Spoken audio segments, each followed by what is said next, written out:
Welcome to the series of mid term exams preparation. ये mid term की solved MCQ series की video है। Complete series इस channel के ऊपर अपलोड की जा रही है और आज की वीडियो के अंदर आपको मिड टर्म एग्जाम्स की प्रिपरेशन के लिए MGT 211 के मिड टर्म के सॉल्व्ड एमसीक्यूज करवाए जा रहे हैं। तो शुरू करते हैं आज के इस ट्यूटोरियल को। तो सबसे पहले कि विच of the following must hold a statutory meeting, इनमें से कौन सी कंपनी ऐसी है जिसको लाजमी तौर पे स्टैट्यूटरी मीटिंग करवाना होगी। सो वो है public limited companies. So public limited companies को लाजमी तौर पे स्टैट्यूटरी मीटिंग जो है वो करवाना होती है।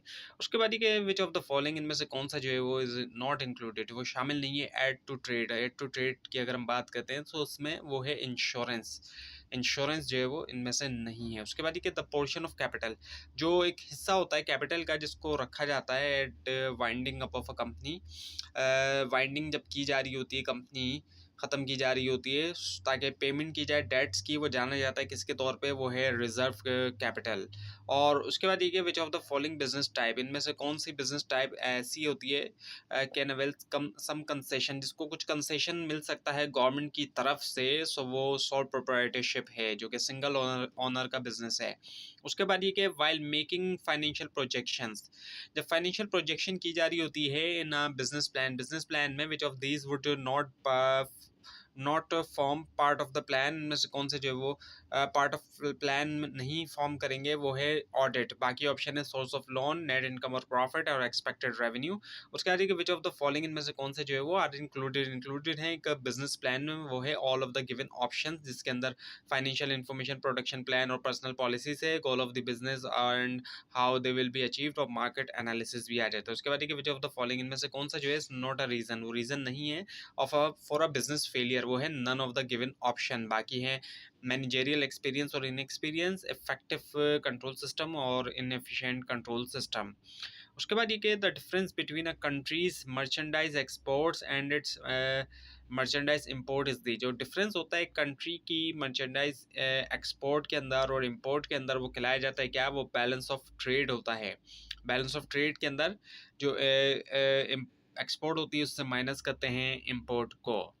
और उसके बाद ये है कि one of the best solution, जो एक बेस्ट सोल्यूशन में से है कि छुटकारा पाया जाए जो बायोडिग्रेडेबल वेस्ट हैं, वो क्या है, वो है रिसाइकलिंग। रिसाइकलिंग जो है वो है। और उसके बाद ये कि Douglas McGregor is associated with, Douglas McGregor ने को जो है वो एसोसिएट किया जाता है, जोड़ा जाता है एक थ्योरी से जो उन्होंने दी थी, वो theory X and theory Y दी थी, जिसमें दो तरह के मैनेजर को इन्होंने बताया था।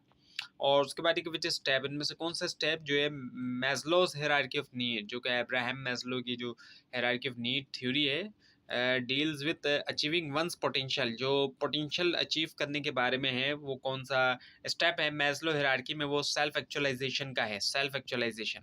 उसके बाद which of the following generic terms, इनमें से कौन सी जो है जेनरिक टर्म, वो जो है मैनेजमेंट फंक्शन नहीं है, वो सिस्टमाइजिंग है। बाकी है लीडिंग, प्लानिंग एंड ऑर्गेनाइजिंग।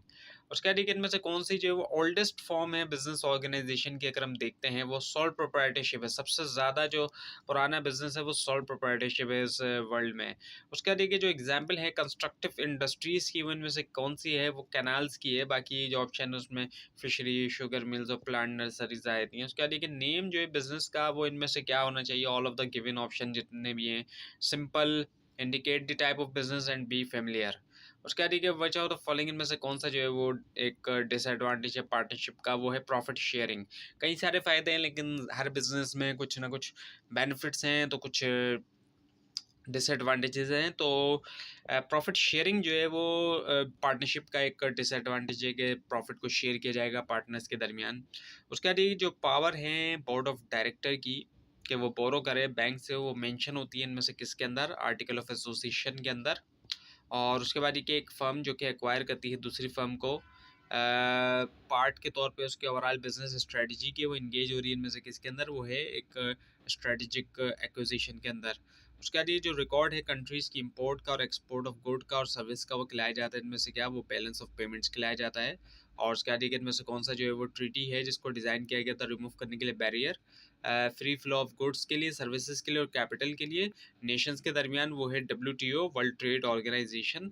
और उसके बाद ये कि अगर एक बहुत ही सक्सेसफुल फास्ट फूड रेस्टोरेंट जो कि इग्नोर कर रहा है कस्टमर के कंसर्न को, स्मॉल वॉर टॉय के बारे में और टॉय गन्स जिनको इंक्लूड किया गया किड्स मील के अंदर, सो मैनेजर को जो है वो फोकस करना चाहिए इम्प्रूव के ऊपर, क्या करने की फर्म्स एथिक्स। उसके बाद ये कि सिलेक्शन डिवाइसेस जो कि बेस करती हैं फिजिकल कंडीशन के ऊपर कैंडिडेट्स की, वो जानी जाती है इनमें से किसके तौर पर, मेडिकल टेस्ट के तौर पर। उसके बाद इनमें से कौन सी चार्ट जो है शो करती है टर्नओवर जो एक ऑर्गेनाइजेशन के अंदर, वो है रिप्लेसमेंट चार्ट। रिप्लेसमेंट चार्ट जो है वो रिप्लेसमेंट यानी कि रिप्लेस जो होता है एम्प्लॉयज़ उनको शो कर रही होती है, सो ये टर्नओवर को शो कर रही होती है। और उसके बाद ये कि मैस्लो हायरार्की ऑफ नीड के मुताबिक एक पर्सन जो कि बाय करता है मोशन डिटेक्टर या फिर बर्गलर अलार्म करती है एक्चुअली फॉर हर हाउस, वो मोटिवेटेड है फुलफ़िल करने के लिए अपनी कौन सी नीड को, सिक्योरिटी नीड को, सिक्योरिटी इसका आंसर है। और उसके बाद ये कि company policy, administration, supervision, interpersonal relations, working condition, salary, ये तमाम जो है उनको करेक्टराइज किया जाता है कौन से फैक्टर के तौर पे, हाइजीन फैक्टर के तौर पर। उसके बाद एक इनमें से कौन सी जो है वो इंक्लूड नहीं है बेसिक आइडिया के तौर पे, अगर हम देखते हैं डेफिनेशन मार्केटिंग कॉन्सेप्ट के अंदर, वो है प्रॉफिट। और उसके बाद एक इनमें से कौन सा स्टेटमेंट जो है वो ट्रू नहीं है सर्विसेज के बारे में, वो है दे आर टेंजिबल। टेंजिबल नहीं होती सर्विसेज, इनटेंजिबल होती हैं एक्चुअली। उसके बाद ये द डिग्री टू विच यानी कि किस हद तक एक टूल या टेस्ट जो मेजर करता है what it is suppose to measure, कि जो उसको मेजर करना चाहिए वो जाना जाता है किसके तौर पर, वैलिडिटी के तौर पर। सो वैलिडिटी इसका आंसर हो गया। उसके बाद कि what is potentially the biggest advantage, potentially तौर पे, मुमकिन तौर पे जो बिगेस्ट एडवांटेज होता है एक स्मॉल पार्टनरशिप का सोल प्रोप्राइटरशिप के मुकाबले में, वो इनमें से क्या होता है, वो होता है रेजिंग कैपिटल। कैपिटल को जाहिर बात है रेज करना, ज़्यादा कैपिटल आ सकता है पार्टनरशिप का सोल प्रोप्राइटरशिप के मुकाबले में। और उसके बाद ये इनमें से कौन सा जो है वो बिजनेस ऐसा होता है जहाँ पर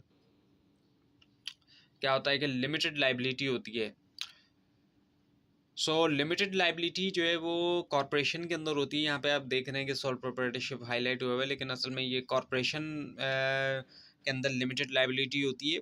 बाय मिस्टेक इन यहाँ पे सोल प्रोप्राइटरशिप हाईलाइट हुआ हुआ है। सो लिमिटेड लाइबिलिटी जो है वो कॉरपोरेशन के अंदर होती है। जो कंपनीज होती हैं वहाँ पर ऐसा होता है कि लिमिटेड लाइबिलिटी होती है, जितनी भी इन्वेस्टमेंट होती है उतने ही लाइबल होते हैं जो ऑनर्स होते हैं, जो भी इन्वेस्टर्स कह लें हम या शेयर होल्डर भी उनको हम कहते हैं। और उसके बाद ये कि in which type of business entity, इनमें से किस तरह की बिजनेस एंटिटी के अंदर जो इंटायर ऑनरशिप इंटरेस्ट है, पूरा का पूरा जो ऑनरशिप इंटरेस्ट होता है वो ट्रांसफरेबल होता है मोस्टली फ्रीली, वो है लिमिटेड लाइबिलिटी कंपनी। और उसके बाद एक केस स्टडी नुमा है कि एक पिज़्ज़ा डिलीवरी सर्विस कंपनी ने जनरेट किया आफ्टर टैक्स अर्निंग जो है वो 8 लाख रुपीज़ की, और साथ में जो टोटल स्टॉक होल्डर इन्वेस्टमेंट है जो कि अमाउंट है तकरीबन 2 मिलियंस का। सो अब ये कि क्वेश्चन ये कि what was the companies written on equity. अब जो कंपनी का रिटर्न है इक्विटी के ऊपर वो कितना परसेंट है, वो 40% है। क्योंकि 2 मिलियन का आप 8 लाख जो है वो निकाल के देखिए कि कितना परसेंट बन रहा है।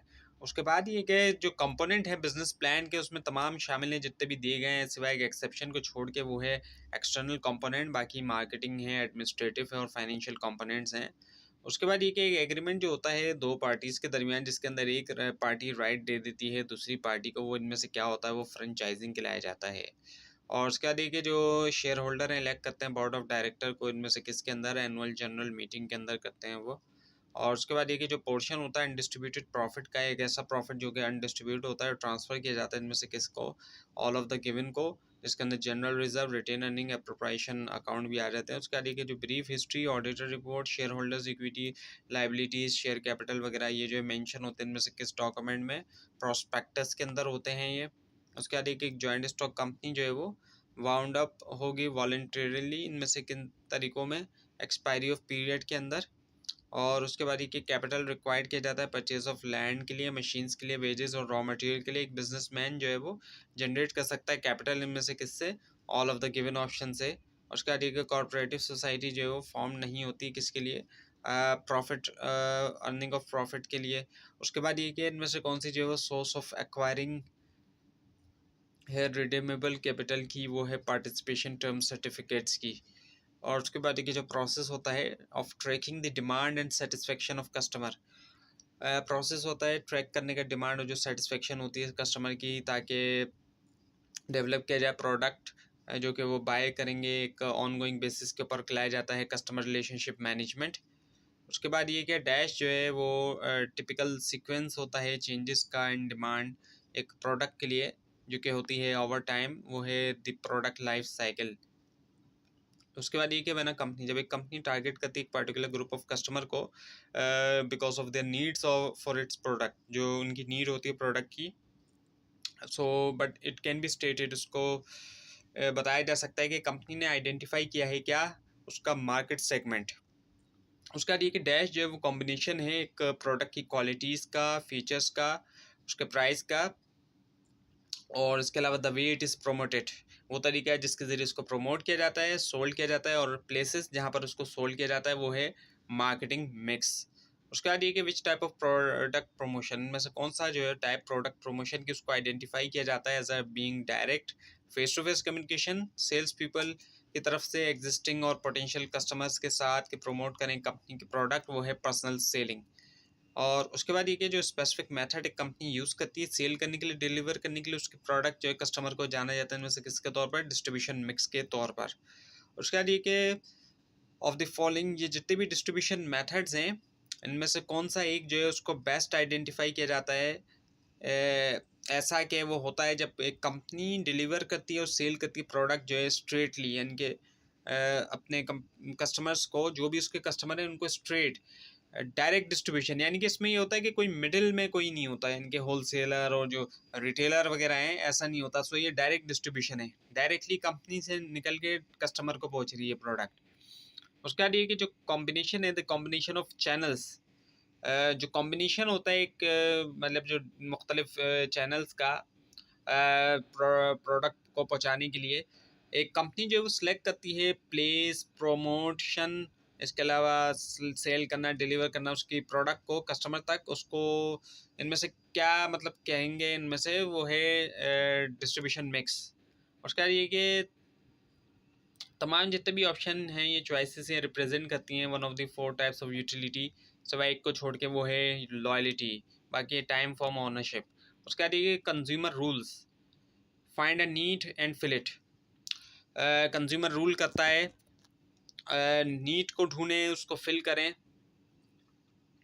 सो ये जो है असल में क्या है, ये मार्केटिंग है। मार्केटिंग को लोग सेल्स से कंफ्यूज करते हैं, सेल में तो बेचना होता है, लेकिन मार्केटिंग तब से ही शुरू हो जाती है जब कस्टमर को कोई नीड है, वहाँ से ही मार्केटिंग स्टार्ट हो जाती है कि कस्टमर को जो नीड है उसको ढूंढा जाए कि क्या नीड है और उसको फिल किया जाए, उसके मुताबिक फिर प्रोडक्ट को जो है वो बनाया जाएगा और फिर उसको सेल किया जाएगा, फिर आएगा सेल का स्टेप। तो सेल जो है एक जाहिर बात है मार्केटिंग का एक हिस्सा ज़रूर हो सकता है, लेकिन मार्केटिंग जो है वो तब से स्टार्ट हो जाती है जब कस्टमर की नीड होती है कोई।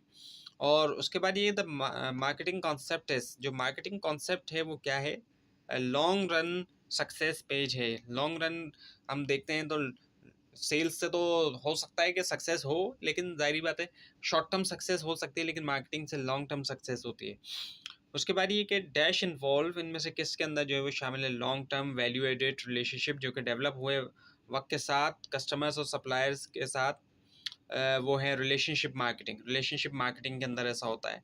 उसके बाद ये कि एक एक्टिविटी होती है इन विच टू और मोर पार्टीज, दो या दो से ज़्यादा पार्टीज जो है उसमें देती हैं कोई चीज़ जो है वो वैल्यू की एक दूसरे को, टू सेटिस्फाई करने के लिए परसीव नीड्स वो खिलाए जाते हैं। इनमें से क्या वो है सेल्स प्रोसेस। उसके बाद इनमें से कौन सा जो है विच ऑफ द फॉलोइंग फोकसेस, वो फोकस करता है किसके ऊपर, जॉब कंटेंट के ऊपर, एनवायरनमेंट और जो कंडीशंस होते हैं एम्प्लॉयमेंट की, वो है जॉब एनालिसिस। उसके बाद ये कि the marketing research process, marketing research process के अंदर फर्स्ट स्टेप जो है वो क्या होता है कि डिफाइन किया जाए प्रॉब्लम, फॉलोड बाय, और फिर क्या है कलेक्शन ऑफ डेटा। और उसके बाद ये कि what kind of sales person are you most likely to find working in pharmaceutical company. So वो होता है ऑर्डर टेकर। और उसके बाद ये कि डैश इंक्लूड, इनमें से किसके अंदर जो है वो शामिल है, ऑल ऑफ द एक्टिविटीज़, तमाम एक्टिविटीज़ जो कि शामिल होती है सेल्स ऑफ प्रोडक्ट से फाइनल कस्टमर्स तक। सो वो है रिटेलिंग। सो उसके बाद ये कि इट इज़ डिफ़िकल्ट होता है कि ट्रांसफ़र किया जाए राइट और जो है ओनरशिप इनमें से किस के अंदर वो होता है, पार्टनरशिप में डिफ़िकल्ट होता है। उसके बाद ये कि स्टैट्यूटरी मीटिंग जो है वो लाज़मी तौर पे होनी चाहिए, not later than dash month, यानी कि कितने मंथ से ज़्यादा जो है वो लेटर ना हो, बाद में ना हो। From the date on which a public company, जब पब्लिक कंपनी ने जो है वो क्या किया है कि शुरुआत की बिज़नेस की, सो वो है 3 मंथ्स। तो ये थी आज की वीडियो। आपको इस बारे में कोई क्वेश्चन है, ख़ास तौर पर इसमें कोई मिस्टेक दिखाई दे, ज़रूर हाईलाइट कीजिए। और इस पूरी सीरीज़ को देखने के लिए और मिड टर्म एग्ज़ाम्स की प्रिपरेशन के लिए और फाइनल टर्म की एग्ज़ाम्स की प्रिपरेशन के लिए भी इस चैनल को सब्सक्राइब कीजिए, बेल आइकन के ऊपर क्लिक कीजिए। Thanks for watching this video and best of luck for your exams.